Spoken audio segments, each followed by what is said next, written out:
Hey everybody, this is a study that's looking at the validity of needling the cervical multifidi. They're looking at this in both cadavers and then with ultrasound in patients. So starting off, it talks about how treating the cervical stabilizers is important in treating those that have neck pain, but really we should be treating both the deep neck flexors as well as the cervical extensors. So it's been suggested that cervical extensor or strengthening the cervical extensors are as important as the deep cervical flexors for proper treatment of individuals with neck pain. The same way that we have seen fatty infiltrate in the multifidi in the lumbar spine region. Same thing is described in the cervical spine after whiplash. So patients that have this fatty infiltrate really have some reduced activation of the multifidi, and this is one reason that we really need to make this a target when we are treating our patients. Manual therapy has been shown to be effective in those that have neck pain. However, you guys know you can't get to the multifidi with your hands. It's way too deep of a muscle to be able to get to with our manual therapy. So exercise has kind of been the main therapeutic approach in order to treat this area. But maybe we can combine both the manual therapy and the and exercise as well as utilizing our needles.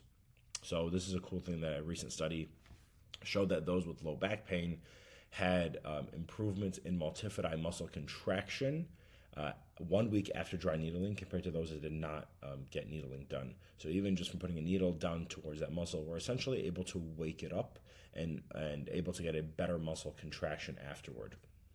So the aim of the study was to determine with fresh cadavers and with ultrasound imaging if a needle is able to properly reach the cervical multifidus muscle during a needling treatment. Note that this is not for the effectiveness of treatment. This is just for the validity of actually getting there safely with the needle. There's other studies that will talk about the effectiveness of it.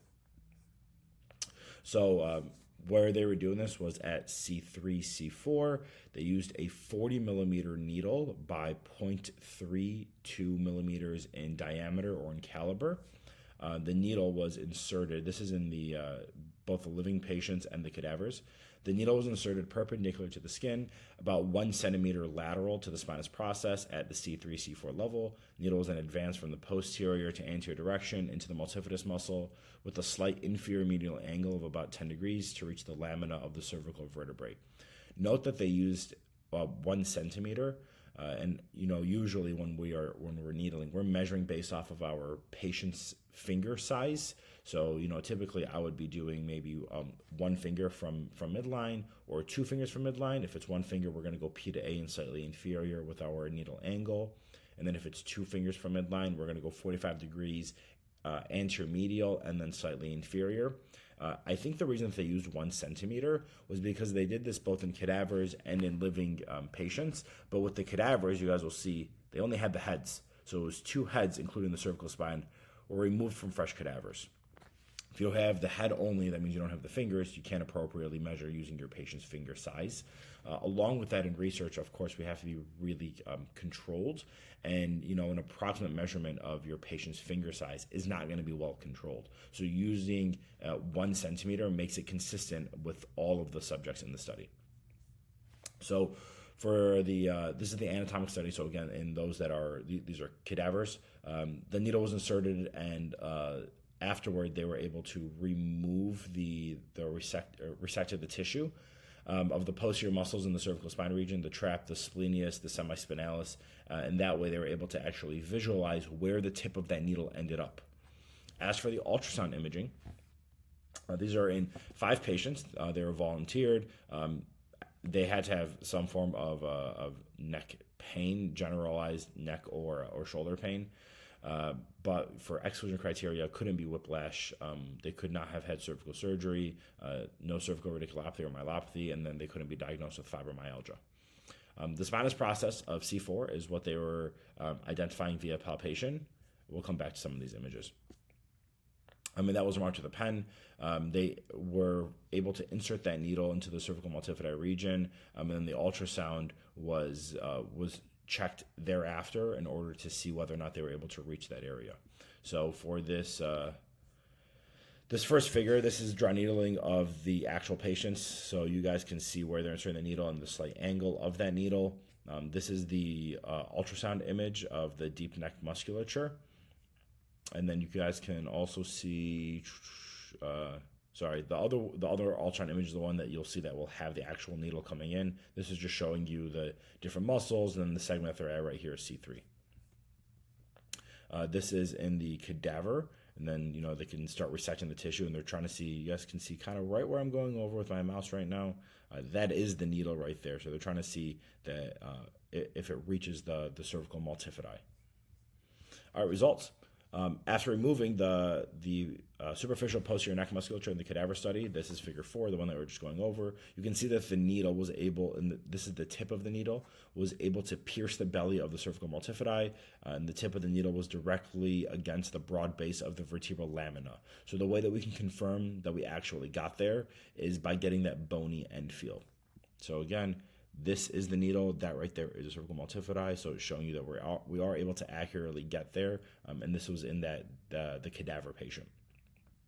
Similarly, figure 5 depicts the ultrasound imaging showing how the needle was able to get into the cervical multifidi. This is in the live patients. So again, they would needle down to the bone, and then they went in with ultrasound, and they were able to confirm that they actually got there. So this is figure 5. So you guys can see these are the muscles right here. You can see that this is C3, and then the needle is right here going down against the lamina, and then there's a cervical multifidi.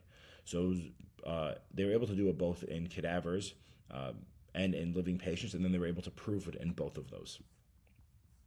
So for the discussion, their study was able to show that needling the cervical multifidi can accurately be conducted in common clinical practice. The results of both the cadaveric and ultrasonic study found that the needle does pierce the cervical multifidus during insertion, and that the tip of the needle rests properly against the vertebral lamina, guarding sensitive structures underneath. So this is a safe technique to do, especially if you're able to get bone at the very end of it, because that's covering all the underlying structures. As for some of the implications for clinical practice, because of the cervical multifidus you're unable to reach it with manual treatments, dry needling is likely the best way, and it says that it may represent a proper therapeutic approach for this muscle. There is a secondly here. So it seems that the deep neck musculature, including the cervical multifidus, plays a major role in that segmental stability. Remember that the multifidus goes between each two vertebrae. So this allows us to really gain segmental stability in the cervical spine. A really common way that I utilize this in practice is that I'll needle down to the cervical multifidi, and then right after, they're a little bit sore, so maybe I'll have them move around just a little bit, but we're going to follow it up with some form of low-level exercises, just trying to wake up that cervical multifidi. It's a really good way to help prevent neck pain and treat neck pain, and a really good way in order to promote some segmental stability. Again, it's been suggested that activation of the deep cervical extensors should be emphasized at selected spinal levels for proper management with exercise.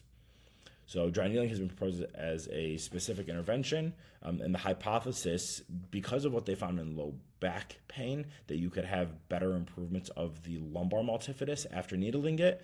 The hypothesis is the same exact thing will happen in the cervical spine when you are needling down to the multifidus.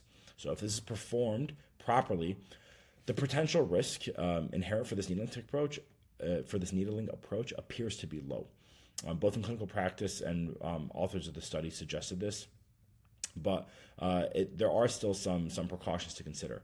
For example, you want to avoid needling immediately to minimize the possible risk of penetrating the structures within the spinal canal, although this is unlikely because of the small intervertebral space in the neck. And also we're going slightly inferior, which keeps us even more safe. But you just don't want to needle straight medially into the neck because you don't have as much coverage in order to protect you or your patient. Clinicians should also avoid needling lateral to the vertebrae because deep insertion could potentially strike a nerve root as it exits from the intervertebral foramina. Makes sense. You don't want to start lateral of the vertebrae and then needle in that way, because if you do, there's nothing to cover you anymore. You don't have bone to be protecting you anymore. Because the multifidus is the deepest cervical muscle, clinicians should consider that the needle also crosses other superficial muscles, which you already know, but kind of like that hot spot, the thing that we were really trying to emphasize and target is going to be the multifidi, and then all the muscle that we get on the way there is just some extra credit. So although this is only looking at the accuracy, there are some limitations. Again, this is not seeing whether or not it's actually effective. It's only checking for the accuracy as to whether or not the needle tip can get to that specific location in the neck. So firstly, this dissection was conducted on 2 male cadavers and 5 patients with mechanical neck pain. So it doesn't have a lot of subjects in the study, which makes the results, you should kind of proceed with caution. It's not like they had 100 patients in this and they were checking it.